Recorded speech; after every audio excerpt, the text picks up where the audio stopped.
Pemirsa, guna menambah daya tampung pada saat tahun ajaran baru mendatang, Pemprov Sumatera Selatan melalui Disdik Sumsel berencana untuk menambah ruang kelas di setiap sekolah, terutama SMK yang berada di Kota Palembang.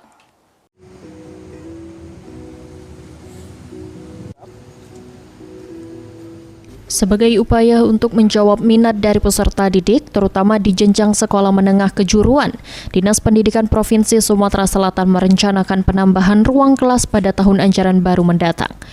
Hal itu disampaikan Kepala Bidang SMK Disdik Sumsel, Andi Bobi Wahyudi.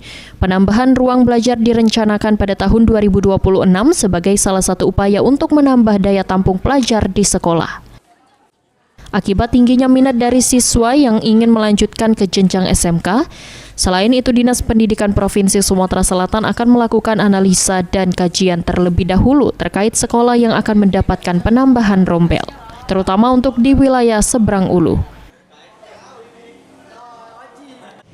Tahun depan direncanakan ada penambahan untuk rombel, jadi untuk menambah daya tampung. Kalau tidak rombel nanti mungkin daya tampung dari siswa, karena sekarang memang populasi di Kota Palembang ini sudah cukup tinggi bagi mereka yang ingin melanjutkan sekolah di SMK. Nah, ini mungkin akan kita antisipasi.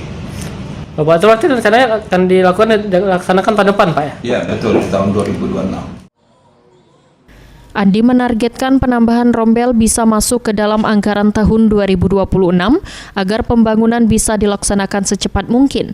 Dengan adanya penambahan rombel diharapkan dapat memberikan akses yang luas bagi calon peserta didik terutama di wilayah Kota Palembang. Ilham Wahyudi, PAL TV.